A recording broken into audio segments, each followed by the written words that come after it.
everybody. It's great to see everybody who's here. I see Ollie's already here. That's wonderful.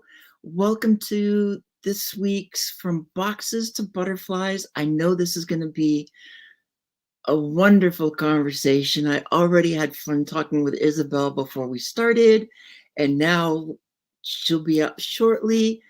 I just want to touch base on a couple of things.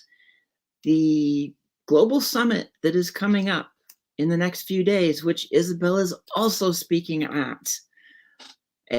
And we will talk about it later on as well. But I just want to kind of make sure everybody gets a chance to know about it, hear about it. I believe I put a link to it in the comments. So please check it out. It's going to be a wonderful way to level up. And not only that, it's just so many wonderful speakers, and everybody is heart-centered and looking to do what they can. The offerings from everybody is just phenomenal. So definitely check out the Global Summit, the Recharge and In Charge Global Summit that's going to happen over the next 3 days, starting tomorrow. I also want to take a couple seconds just to talk about my own book, the book that came out recently, Search for the Armor of God. The reason I bring this up, besides the fact that it's like my first solo book, fantasy novel, it also has a message that really aligns with everything I talk about. So when I talk about moving beyond boxes, to move beyond that place where people tell us who we are, what we're supposed to do.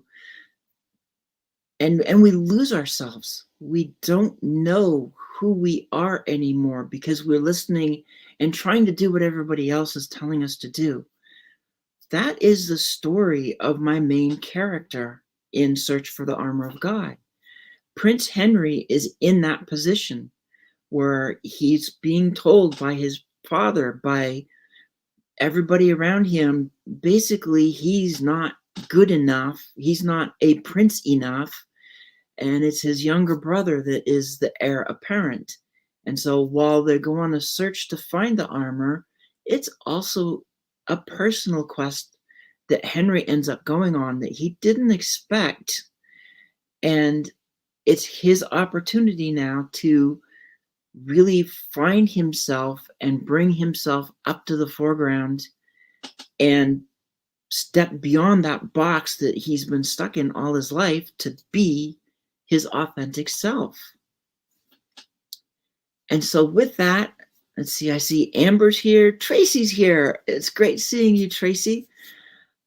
Tracy's from Canada, as is our guest. And I want to now kind of introduce Isabelle Fortin.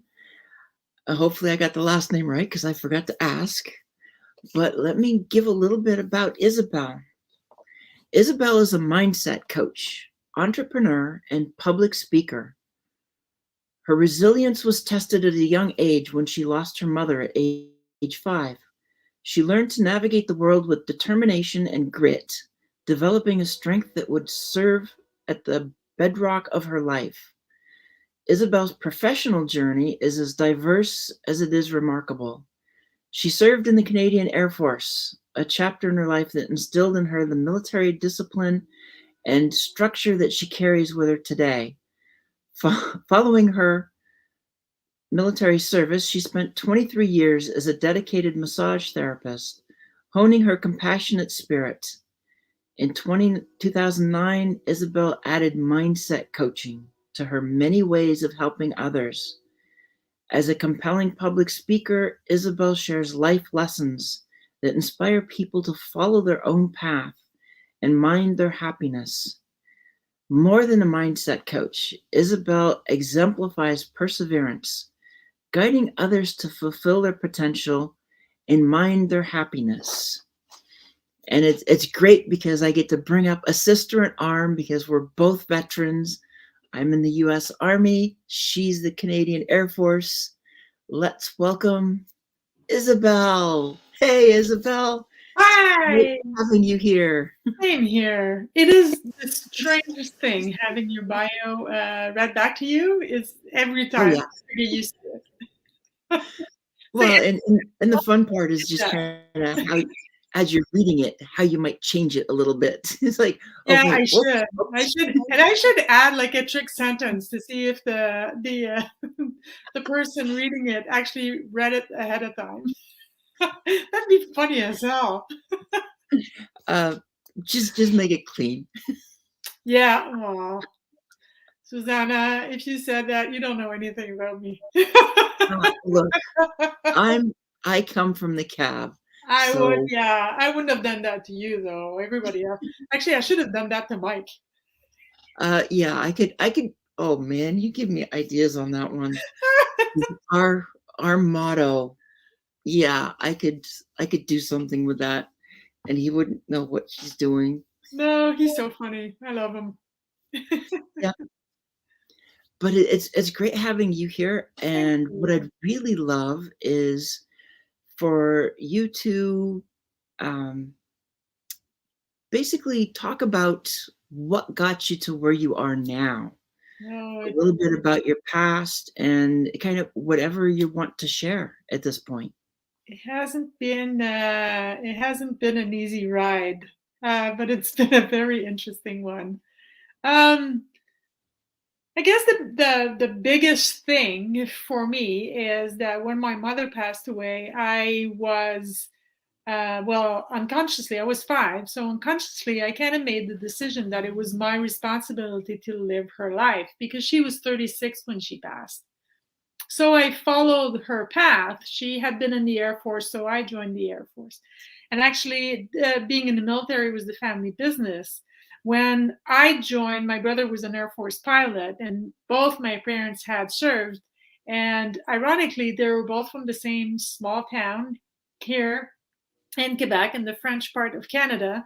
And they met, got married, and had my sister in Baden Baden, Germany. So that was really, it's like serendipity, right? When you're meant to meet somebody.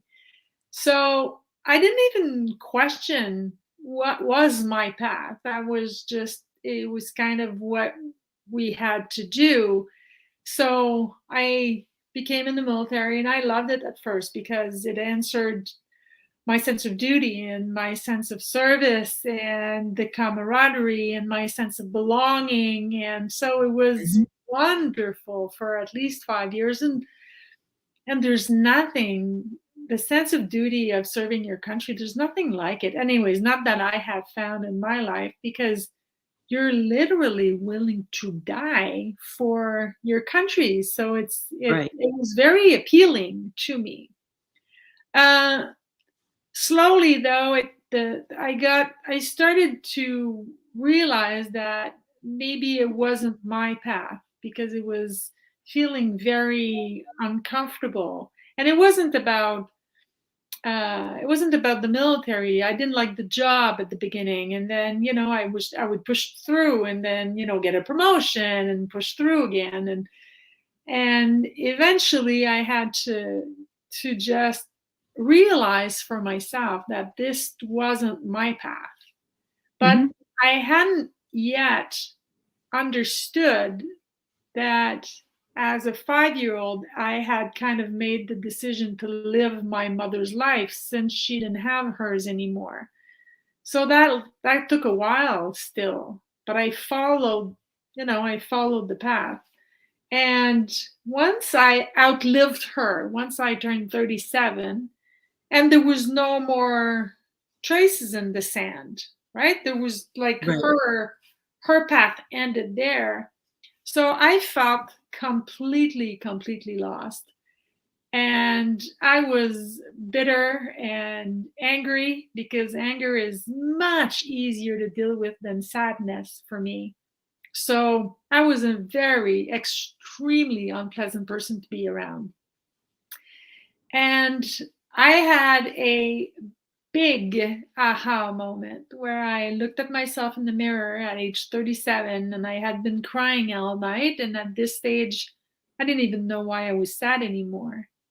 and I really took a look at myself and I said out loud, I either kill myself today or I choose a better way to live. And the word here is choose, because life isn't what happens to you, it is how you react to what happens to you. So it took a long time and a lot of therapy and a lot of diving deep inside myself to realize that I wasn't living my life, I was living hers. And it was time to let that go and start living my life.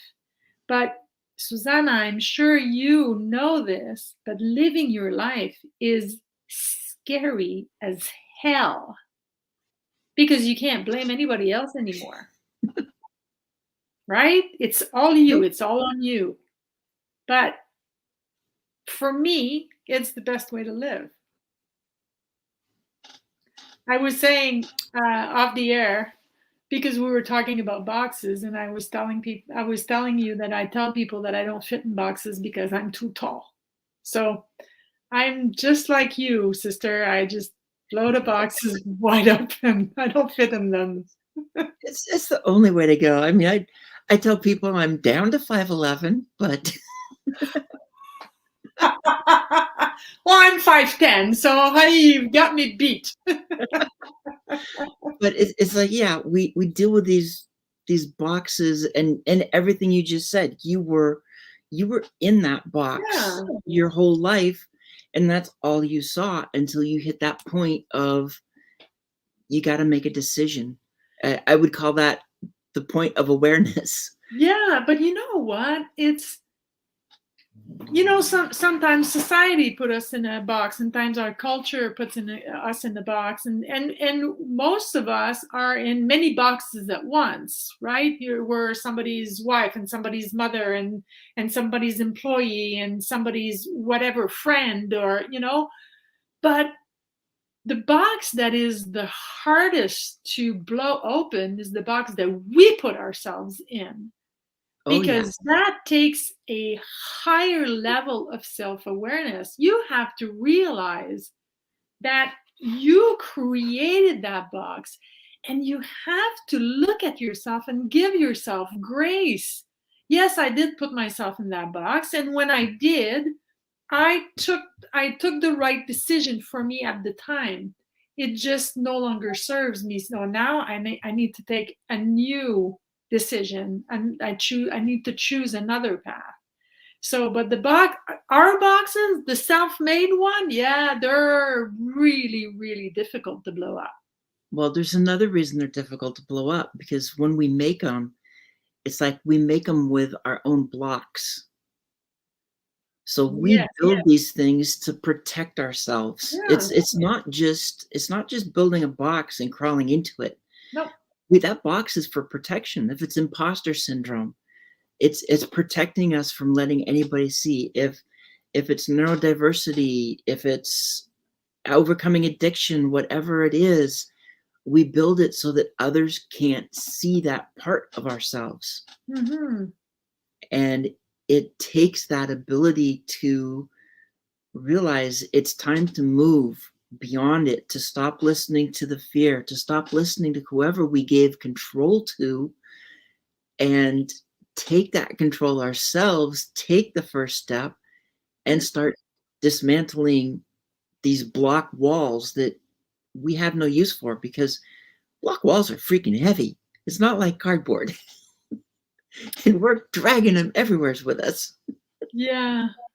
And as a massage therapist, I was taking a class on movement and pathology and the way that your body adapts and the way that your body reacts. And one of the lessons that we had to learn was how the cycle of chronic pain was created. And our teacher would always say, remember, guys, feeling is misleading. But you can take the exact same principles and apply it to your mental health. Because when your body is trying to protect itself from hurting, like your let's say your lower back. So it's not going to stop you from doing what you want. It's simply going to adapt to allow you to continue to do what you want. Well, your mind works the same way. It's going to create a pattern that allows you to keep functioning and allowed to keep moving forward in your life.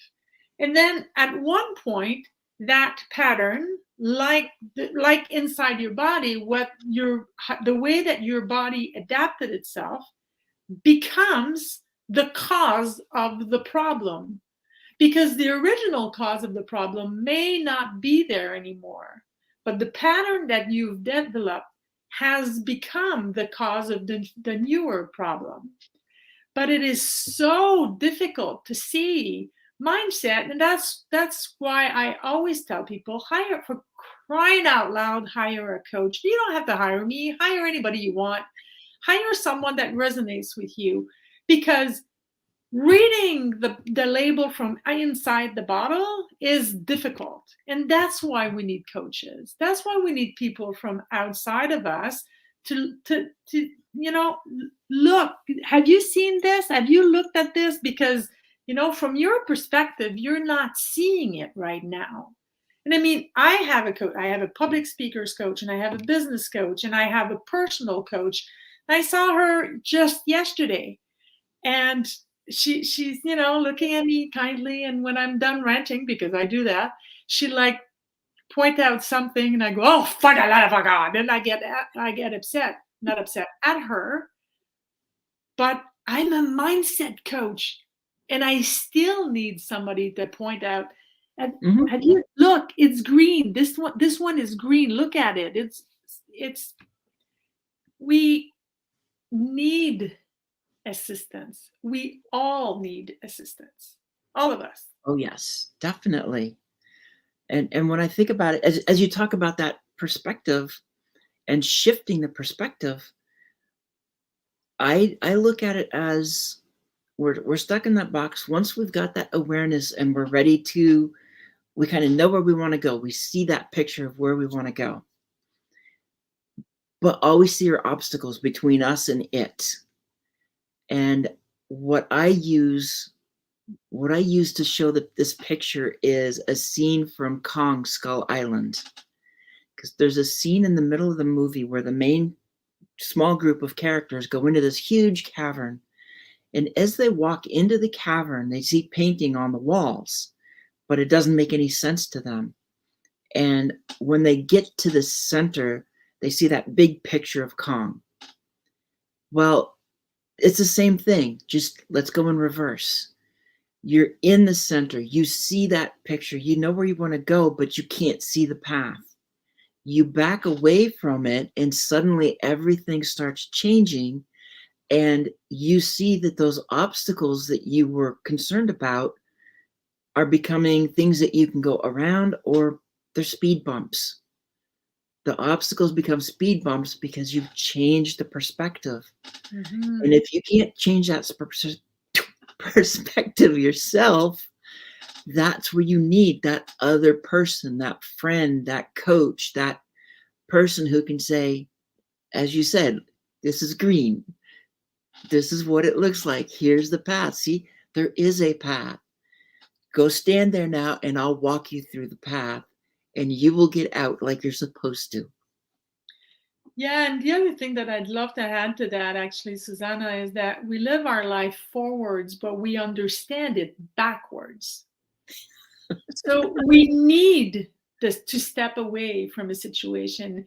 And I spoke about that. I spoke about boundaries not too long ago, and I was telling people, have you ever noticed, I was doing a workshop, and I said, have you ever noticed that people that want to cross your boundaries are always in a hurry? And because we feel rushed, we forget to look at our boundaries and say, hell no, this is not for me. But when you just pause, because there's a very small window of opportunity, when somebody is rushing you, there's a window of opportunity there. And if you see that and you just pause and say, well, let me think about that. Most of the time, I'm not guaranteeing that it works 100% of the time, but most of the time, when you ask for time, for distance, for anything that resembles that, that person that wants to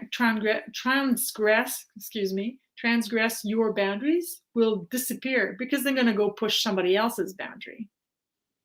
So it's important to just take a step back and say, I don't have the answer, let me check. And Mhm. give yourself that permission. Give yourself that permission to check within inside of you. Say, okay, well, I'm usually, if I'm, as myself, just me, if I take too long to take a decision, that means I'm taking the wrong one. I'm trying to convince myself that I'm doing the right thing. So yeah, life is not boring. I mean, I've heard some people say you should be able to make a decision in 20 seconds. If you do that, then you're on the right path. Yeah. And sometimes that feels right, but there's other times that it feels right, but something is still niggling, and you've got to take those few seconds or few minutes or even a day, if that's what it takes, to make sure that you're aligned with it. Yeah. Because that's the other thing. Sometimes those snap decisions, it may seem like a good idea, but if you can't find the alignment and you jump down that path, you got to figure out how to get off the path. Yeah, it's a juggling act for sure, because some people need the time to reflect, some people don't. Some people instinct speak louder, or either they speak louder or they've developed a way of listening to their instinct that are a little bit more in tune, and some haven't yet. So it's not a one size fits all, right? One of the biggest decisions that I took in my life, I took it 4 seconds. A friend of mine Mhm. was selling her gym, and I said, okay, so don't put it on the market, I'm buying it. And I had no idea how much she wanted. I didn't know anything. I just knew that that was my path for for the following decade, and that's like exactly how long I kept my gym. But I know by the way it feels inside of my body when the Right. decision is right, and when I'm trying to convince myself that the decision is right. So it's not a one size fits all. We already said, Susanna, we're too tall. We don't fit inside a box. Exactly. It's like, yeah, forget those boxes. And and the other piece of those boxes too is when I look at the box, they're not solid. Even when we build it, it's not a solid box. There's cracks in the box. And our best friend in that box is fear, because it knows us better than we know ourselves.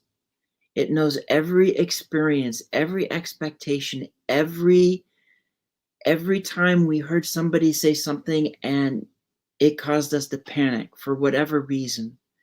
And so it uses that against us. It's like if you go look through the crack to see what's out there, it weaves just enough of a grain of truth within its Mhm. translucent web of lies. Because when you look out, you'll see the truth. It just, you can't miss it. And the translucence of the lies blurs everything else. So you can't, if you don't try to see the truth of everything, you see that little bit of truth. It's like, oh, if they find out about me on this, yeah, I better stay here. It's safe. Yeah, it's I think fear is a double-edged sword, right? Because it can be protecting you, and sometimes it is there to protect Oh, you, yes. and sometimes it's there holding you back, and you have to develop a way for yourself to know which side of the sword you're falling on. um yeah, again, there's no one size fits all. There's no one correct way. There's just your way. It's just you have to cut through the noise. For me, I know that if I talk to everybody about something, and if I find myself needing everybody's approval, it's because I'm talking myself into it. When I know, for me, that's how it works for me. When I know that I'm on the right path, when I know I'm doing the right thing, when I know I am on my spot, X marks the spot, that's where I'm on. I am on my path. I don't need anybody's approval. Mm-hmm. So I've learned that about myself. So when I catch myself, because it's still me inside the bottle trying to read the label, when I catch myself needing other people's approval, that's when I go, oh, okay, this is not aligned with who I am, with what I want, with this is not aligned. So I need to readjust. And sometimes I do need and that's what my coach did yesterday when she was telling me, yes, but Isabelle, have you thought of? And then I go, you're right again. It annoys me, but you're right again. So she's not doing it to hurt me. Quite the opposite. It's just when you are facing your flaws head on, you go, oh man, not this again. But Oh yeah, yeah. that's my story. It's going to be this again, or a version of this again until I die, because that's my story. So it's, yeah, the box, Well, the boxes are comfortable though. the boxes can be so comfortable. They're, And so, and even when we know that we need something else and we just don't know what's going yes, on, they're we just take cozy. the comfort because we're not in control anymore. There is no control in the box. You're on autopilot. You're letting things happen. And the other thing is when I talk about fear, it's also got those ties to the past. Yeah. So when you talk mindset, how much of that deals with trying to deal with the past, to try and keep the past in the past, live in the present so the past doesn't become the future. Okay, so I have a very unpopular way of looking at the past. Because for me and for my way of looking at it, and from what I have learned through all of my readings and all my studies, is even the past is not set in stone. And I'll give you an example. If we go back to my story of losing my mom when I was 5, when I was 7, the story was X. And when I was 12, the story was X. And when I was 15, the story was XY. And when I was 30, the story was YZ. And at 50, the story is just B. And we're talking about the same events. See, when I was 15, I felt sorry for myself because my mom had been dead for a decade. Right. When I was 30, I felt sorry for myself because my mom wasn't going to be at my wedding. My mom wasn't going to meet her grandkids, and she couldn't babysit when I need her. And that made me extremely sad. Now at 52 next week, uh, and it is very rare, and it is not because I'm heartless, because I'm far from being heartless, but when I do feel sadness because of that event, I feel sad for her. I feel sad that she got robbed because she was only 36 when she passed. I'm sad that she didn't get to meet her grandkids, that she didn't see my sister get married, that she didn't see my brother become an Air Force pilot because that was his dream. I was sad. I am sad when, and it's actually very rare, I'm sad for her. So to go back to your original question, even the past isn't set in stone. The information, when information is set to your brain, when an event happens, your brain, when the information gets to your brain, the information is neutral. You give it meaning. And of course, the your past experience and everything you have lived or heard, or your culture or your family or your beliefs, limiting or not, everything helps you take a quick decision of this. If is this information positive, or is it negative, or is it neutral? So you and I were both in the military. If we both have military training, if we are in a car traveling together and we are witness to an accident, you and I, and there's four of us in the car, you and I, our instinct, because of our training, might be to get out of the car and go help out. And one's going to take charge, because in situations like this, there needs to be only one leader, and the other one is going to dispatch all the others. And so the other passengers in the car may be freaking out, and we are in the same situation. But when we come out of that situation, what I'm going to take out of it, and what you're going to take out of it, and what the other two people in the car are going to take out of this same situation, all of us is going to be very different. It's the same thing with your past.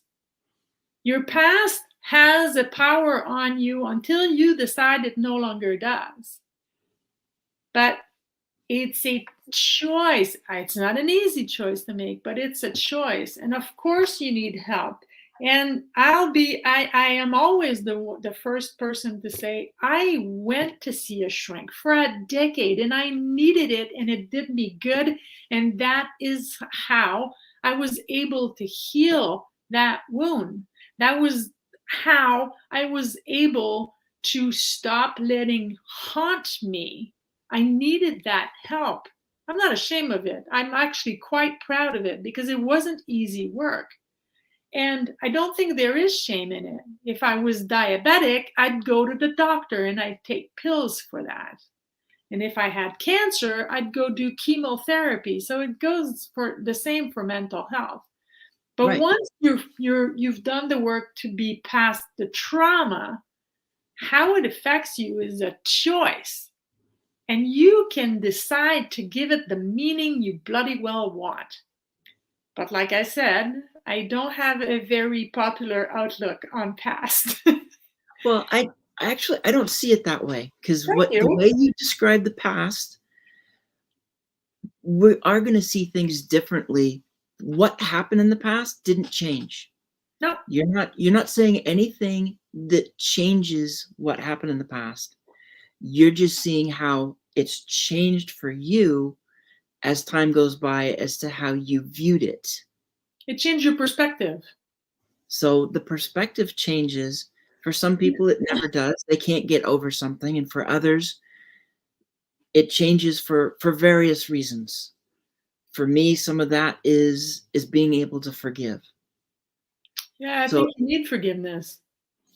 but we have these different ways Excuse of me. letting it go, because I also look at the past as it had to happen. I wouldn't change a dang thing Me neither. that happened. I believe in the butterfly effect, but when I say it, I put it's as written by Ray Bradbury in A Sound of Thunder, Mm-hmm. which is a time travel story. And in the story, they go back to the days of the dinosaurs, and it's like hunters can go hunt a dinosaur that's about to die. So they know that it won't change history. But if you step on a butterfly so long ago and then you get back to the present, because only you know what the present was like when you left, and to find out that it's still pretty much the same, but something significant did change. That's like going back and saying, well, if I had done this little thing, it's just a little thing, I would have changed this little thing. But the person that you come out to be, you look at that person and go, I don't want to be her. I No. want nothing to do with that person. You mean changing that one little thing created that? I like who I am now. I don't want that. Yeah, that's resonates with me, because I really do everything that I can not to live in the coulda, shoulda, wouldas. This is not. and again, sometimes I do catch myself saying, "Oh, I should have done that," and I slap myself gently, gently. I snap, going, "Oh, no, no, no, no, no, no, no! Don't go there! Don't go there!" When we take a decision with who we are, with the information that we have at that time. I don't even believe that there's a wrong decision because you did what was best for you or what you thought was best for you at the time. It's easy to look back and say, "Oh, right there, hindsight is 2020." But when you're in it, you don't have the information of this and that or the other thing. So yeah, it's an interesting life. It's very interesting. That's how I look at it, is cut the chains to the past. Yeah. Because if you let the chains hold on to you, they're just trying to drag you under. And if you get dragged under into the past, you're present, you're living in the past, you're not living in the present. And that's kind of the break that I see the need, because then the future's whatever you want it to be. It's wide open, and not, oh, this happened in the past and you're worried about it and you're worried about it and suddenly it's the future. Yeah. And there's something in forgiveness. For me, there's something extremely selfish in forgiveness because I don't forgive so that the other one gets away with murder. I forgive because I want my peace back. It's not about them, it's about me. It's about me being able to move on and move forward. And you said something earlier. You said, some people can't move past this. Well, I was one of those people. I was angry that my dad remarried. He was 39 when he became a widower. Of course, he remarried. I was angry that my sister just moved on with her life. I was angry that my brother would just move on with my life. I was angry, but in reality, I wasn't angry at them. I was angry at me because I wasn't moving forward, but I didn't know why. It until I found out why I was doing this to myself. So when people, "Oh, I can't move past this," well, that's a choice. It's a hard one, and you might not be able right now to identify why you can't choose something else. And that's why going to seek help is important. But it's not because you can't, it's because you are choosing not to. And that is difficult because it is so much easier to just blame others. I know, Yeah. I did it. I did it for over 3 decades. Yeah, but it's not my fault. But the problem is that when it's not your fault, you don't have the power to do anything about it either. So you can't have it both ways. You can't have the power to get you out by your bootstrap and be a victim at the same time. It's a compass. It can only point in one direction. So you have to choose which direction you're pointing, to go back to our military training. Well, exactly. And the forgiveness, as you said, forgiveness, it's holy for us. Yes, it's about me. Because the other thing that'll happen is, like, if I were to walk up to my dad and say, "I forgive you," he'd probably look at me and go, "For what? For what? We didn't do anything wrong." Well, then all of a sudden you're just gonna feel bad again. Because Yeah. most of the people who did something to us, whether real or whether it's how we took it, they don't see it. We're the only ones that see it. And if we can't forgive them, that's what keeps us dragging into the past. And once we let it go, that's the moment that you're like, you accept them for who they are, you accept them for what happened, you forgive them for what happened, take the clean break, because Move on. you don't need that dragging you down anymore. Exactly.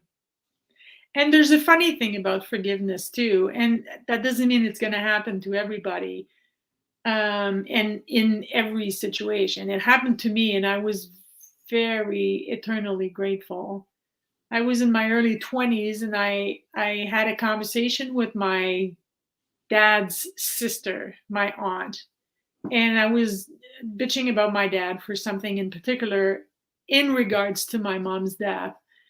And at that time, 30 some years ago, my dad was born in 1939. He is a man of that generation where they don't talk about their feelings and they Oh, don't. yes. So he's a man of his generation. And so he was being the way he is. And she was talking to me about forgiveness. She says, Isabel, you're going to have to make peace with your dad. And I said, well, how can I make peace with a man that can't even acknowledge that I am hurting? And she kind of took a pause and she said, well, if you can't make peace with the person, then make peace with the persona. Make peace with what it represents for you. And Susanna, I'm pretty smart, but I'm not always that smart. It took me a decade to understand what she meant.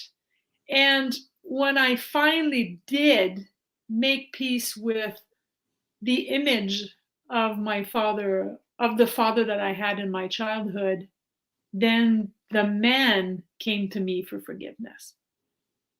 Because in the energy, there was no grudge anymore. So he felt that he could come to me and acknowledge his flaws and his downfall. But at this point, it wasn't in vain, but at this point, I just said, oh, Dad, you've been forgiven for a decade. Please don't take this to your grave. And because I had given forgiveness for myself, I could start seeing the man for who he was and recognizing that he had done the best he could under the circumstances, because that was the truth. But of course I'm not talking about like he didn't abuse us or neglect us or anything like that. It was what I was bitching about was more um a lighter subject, I'll say. It's a lighter subject. So, but when in the energy, it is clear, when in the energy, you're not holding a grudge anymore, you're not holding on to that pain anymore, then it becomes easier to actually make peace with the actual human. Yeah. Well, with my dad, he's the same generation. He was born in 44, and he grew up in the Midwest. Okay. So there's a very distinct, I mean, you can say it's a stereotype, but there's a way that most people at that point grew up in the Yeah. Midwest. And so I look at it as he did the best he could with what he had and how he viewed the world. And you can't tell this to a kid, though. No, When we're no, young, no, you no, can't tell that to a kid that they're doing the best they can. no. You only see what's happening and how it affects you, And it period. doesn't take anything away from the pain, and you are entitled to feel that pain, and you should feel the pain when you're in it. You just have to be willing to let it go when it no longer serves you, is the point. I'm not the point of the story is not to minimize anybody's pain, not at all. No, It is not about that. It's about explaining that forgiveness is not something you offer to the other person, it's something you offer yourself. That's the point. It's exactly. it's giving yourself, your damn self, permission to move forward and let go of that hurt. Easier said than done. Yes. It's not easy. And No. actually, the best example I saw was in a movie. It was it was in Tyler Perry's Medea Goes to Jail. Hmm. And in that, Medea is in the jail. Somebody's complaining about her dad. And she's like, forgiveness ain't for him. He's outside. He's out there living his life. Where are you? You're Your decisions put you here. It Yeah. ain't his fault. You got to forgive for yourself. And then you can move forward instead of holding all those emotions that you don't need to hold anymore. Mhm. Yeah, I agree with that. It's it's an interesting life, isn't it? Oh, yes. We all have these interesting points. And the thing is, I may be on the West Coast now, but I was much closer to you when I grew up because I was watching flights go in and out of Loring Air Force Base. Oh my goodness. All right. Well, I I was live laying on the lawn watching B-52s going in and out. It was like, Oh and my I'm in God, the middle of these the countryside because my dad he wanted nothing to do with the military. and the B-52s are so big too. I Oh, live beautiful. about I'm on the South Shore. So Montreal is like Manhattan. It's an island, and I live on the South Shore of Montreal. So I live about 50 minutes away from what used to be Plattsburgh Air Force Base, Plattsburgh, New York. So, and when I joined the military, when I was stationed here, not too far away from my house, we would go party at Plattsburgh Air Force Base. Yeah, when we could cross the border with just a military ID card. Yeah, Yeah. that was a long time ago now. Yeah. I mean, from where I come from, I love watching the B-52s, but I'll take an A-10 anytime. And when you're in Well, the cavalry, you got tanks, and a tanker's best friend is the A-10 Warthog. amen. Yeah. I my entire military career where I was spent in helicopter squadrons. So I love the sound of a helicopter. I still do. And actually I did a cross country trip from from Montreal to Myrtle Beach, South Carolina, and in a helicopter. And let me tell you, when we got to New York City, and there was 5 choppers, and we just flew around the Statue of Liberty. Oh my goodness, I still have chills. That was quite the trip. That was a long time. You're bringing me down memory lane here, Susanna. It's not too hard because it's like you start thinking about this stuff and you talk helicopters, and now I'm thinking of the Chinook. And I've Yeah, been on the Chinook and I've seen some of them. I know, I know when a Chinook is coming.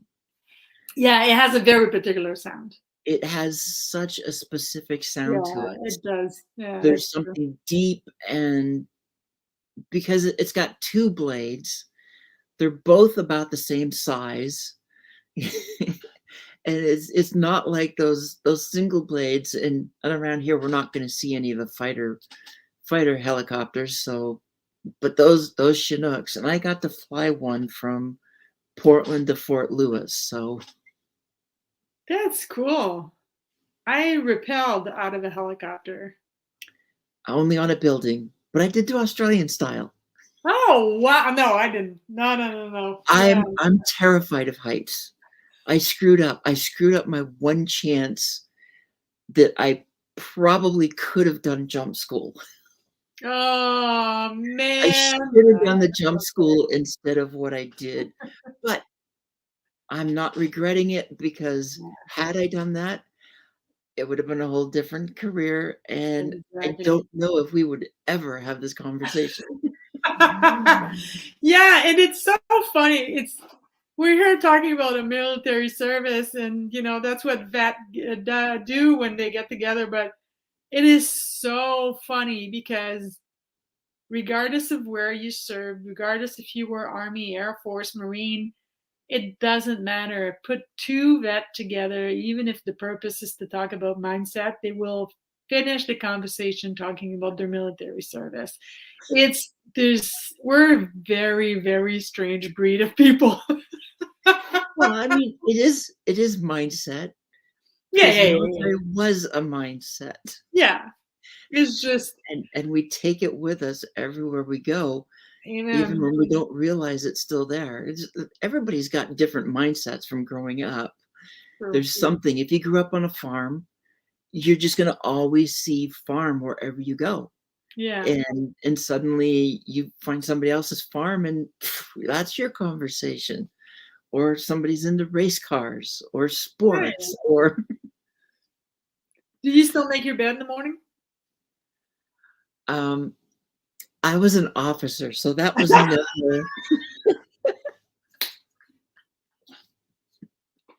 Oh man, that's funny. Oh man, that is so As an officer, the only time I had to do it was ROTC basic yeah, camp, basic training. not training, camp.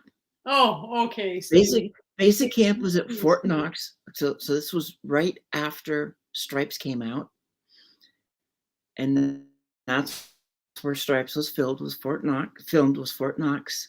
So I went ROTC basic camp, which was you go there for 6 weeks, and if you're not happy, you tell the drill sergeant you want to go home, and you go home. oh my God. Yeah, no, that was But you gotta remember, they're training officers, so they don't want if like you're not happy there, they don't want you no, anywhere. that's yeah, no, I understand that. No, And my then, basic training was in Penhold, Alberta, and we oh god, actually lived during the entire training. We actually lived in the nuclear bunker. So there was no windows, no, yeah. Oh man, I never do that again. Ever, ever, ever. And before I joined the military, I did 5 years in the Air Cadets. So when I joined, I knew the ranks and I knew how to wear a uniform and how to press and how to shine my boots. And yeah, I knew all that crap. And I knew from watching my brother and from watching my dad before that. And yeah, so no, I'd never do that again. Ever, ever, ever. I think that in my entire basic training, I lost 50 pounds in like 10 weeks. It was hurry up and wait. And we were, whenever, we were supposed to leave the quarters at 7:30, and at 7:30 sharp, if we were waiting for people, it's like assume the position, so you'd hold in the push-up position waiting for the last jackass to show up. And yeah, it's oh my god, I'd love to say the it was good times, and actually it was looking back, but when you're in it, it's not good times. no, and actually, I would rather assume the position than be holding that M16 straight ahead. Oh no, yeah, no, no, no, no. That was the worst. Yeah, I was Air Force, honey. I mean, once I became an officer, especially as in the tanks, it's a sidearm. Yeah, No more rifles. It's like you yeah. don't have to worry where it is because it's a freaking sidearm. It's always there. Oh my god. Yeah, it's a trip down memory lane today, huh? It's a little of everything, but I mean, it's all part of boxes to butterflies. 'Cause I Of mean, course, we lived with those boxes. of We lived with course. so many different boxes, and that's the Yeah, thing. People can put us in multiple boxes. We can put it. We can sit here and go. Let's see. I'm this. I'm this. I'm this. I'm this. Here's all these boxes. But the way I talk about it is, it doesn't matter if somebody tries to put you in one box because that box it can never define you. You're no, so much more than that box. yeah, Or you add all those boxes up together, all of them, and you're so much more than all of them added together because you're unique. That's just all a piece of you, but who you are is really who you are at your soul. That's the way I look at it, is yeah, your soul is that's what you were, that was what was created, and it was just stuck in these shells to be able to be on this earth and integrate with others. But who we are is, that's why it says dust to dust. Well, the shell turns to dust, but the soul never goes. yeah. It's a very intriguing process, and I think that it's we get so busy, and we get like the daily life takes a lot of time. right? Like the cooking the food and, shopping for the food and decided what we're going to eat and prep it, cook it, clean it, eat, wash yourself, wash the laundry, wash the house, clean the house, I should say, wash the car, like the daily grind. And I'm not even talking about work. I'm talking about just the maintenance of it all takes so much time that it is easy to forget that you are greater than just what you do, that you are greater than your last accomplishment, that you are greater than the company you keep, that you are greater than all of it. You are more than all of these things combined. So it's easy, and when we realize that we're doing this to ourselves and we're minimizing ourselves and we're making ourselves small, we have to fit in the box most of the time. That's why we make ourselves small. We have to give grace to ourselves and say, I did the best that I could that day because I had this amount of energy and that's what I could accomplish. I heard not too long ago, and actually, I think it fits. I heard Brene Brown talking. She was a guest on a podcast. She was talking about the relationship that she has with her husband, and when they both come home, they tell each other how much energy they have. So for themselves, for their family, for kindness, what is their energy level? And if with the both of them together, the added numbers don't make it to 100 to 100%, then they literally sit down at the kitchen table and they make a plan on how they're going to be kind to one another. So if she shows up and she's at a 80 and he shows up, he's at 20, he says, okay, I've got 20 today. She'll say, don't worry, brother, I got you covered. I'll pull the weight for you. And if the 4 days later he shows up and he says, I got 50, and he shows up and he says, I'm riding a solid 25, then they sit down and they say, okay, so how we don't have 100%. So how are we going to do that? So I think that this applies to even us as individuals. Mm-hmm. If you show up in your daily life and all you have is 25%, then instead of beating yourself up that you don't have 100 and that you're missing 75, just give yourself grace, because sometimes you are allowed to be missing 75 and it's okay that you're missing that amount of energy. You just need to find a way to cope with that and develop strategies that you can still show up for yourself. And if you don't have energy to show up for anybody else, then so be it. And I understand, I am hearing all the mothers out there saying, yeah, but I got kids and I got to show up for them. I understand that. I do understand that. But I think that kids are way smarter than we give them credit for. And the kids understand, even in the energy, what you are capable of doing. And so do pets, by the way. But so if you show up and you're sad and you're actually able to say, you know what, mommy's sad today, you're more than likely, I won't bet my house because I am not a mother, but you're more than likely going to find your kids being way more cooperative because you're being honest about what you're capable of putting up. I think that's part of showing your authentic self to everybody all the time. And that's what blowing up the boxes mean, at least to me. Well, that's it. That's what when I say move beyond your box and shine, the shine is being your authentic self. You're not worried about people find out something about you because you've taken control. When you own the fear, fear no longer owns you. Yeah. It means you decide who you tell, when you tell, what, why, where, when, all that shit. But most importantly, if, because just because you own it now doesn't mean you have to tell anybody whatever it is that you've been hiding, because there's a lot of people, they don't need to know. It's not, it's a need to know basis, and it's like the military. Here we go again. It's, they don't need to know. I think that that's one of the mistakes that we all do as human is we justify ourselves.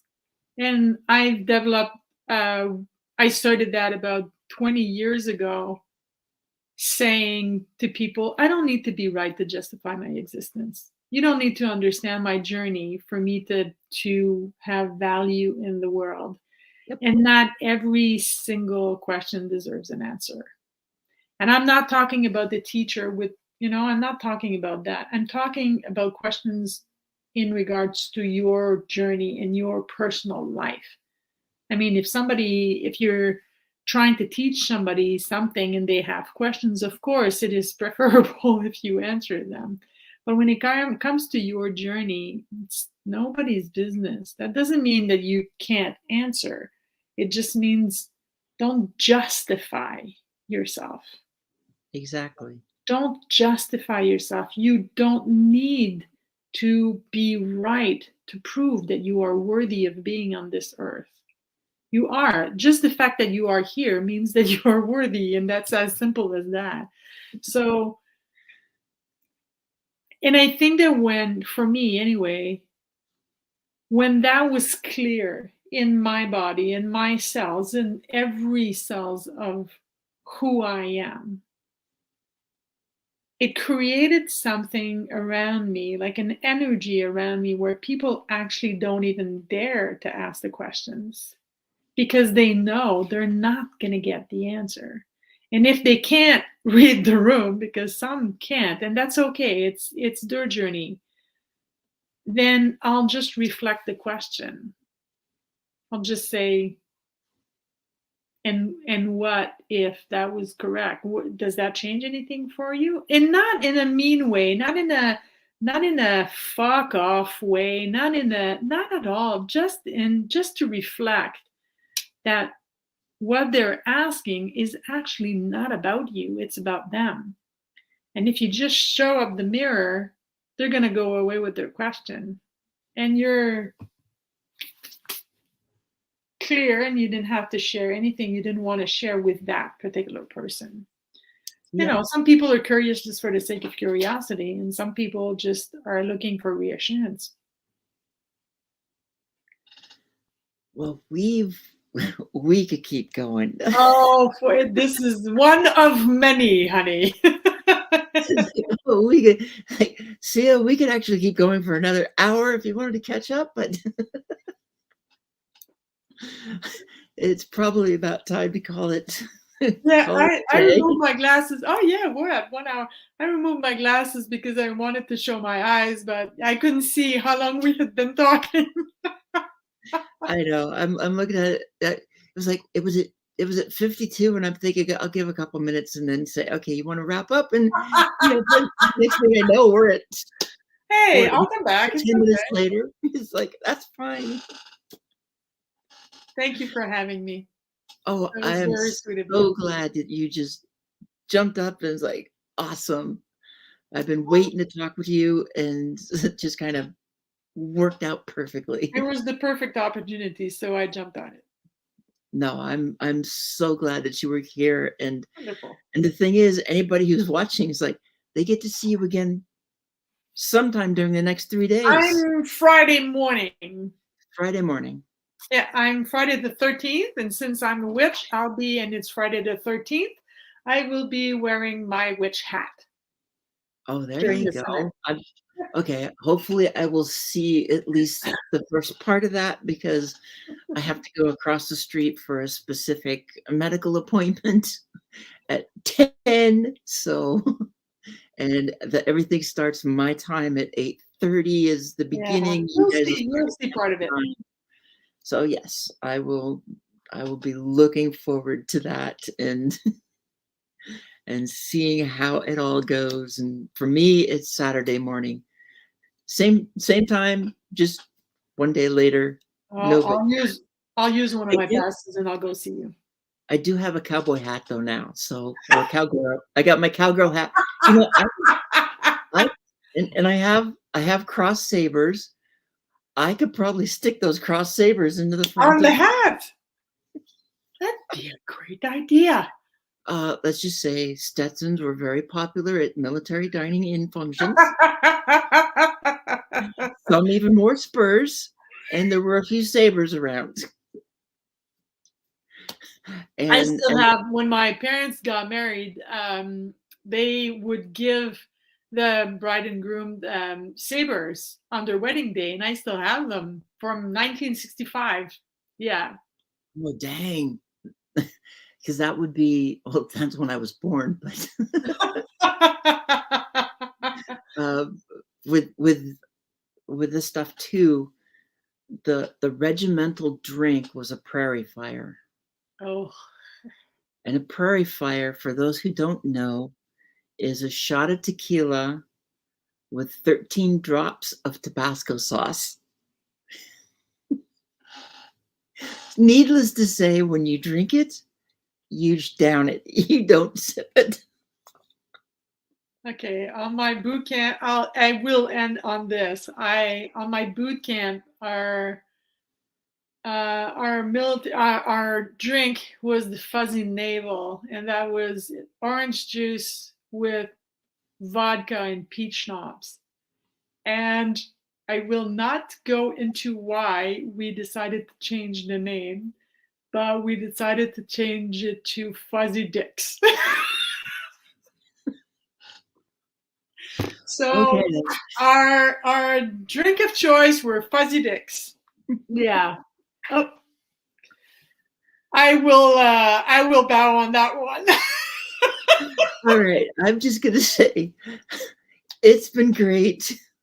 Glad you were here. Loved it. Loved the chat. And I'm going to say goodbye to everybody, and we will end the stream. Bye. Bye.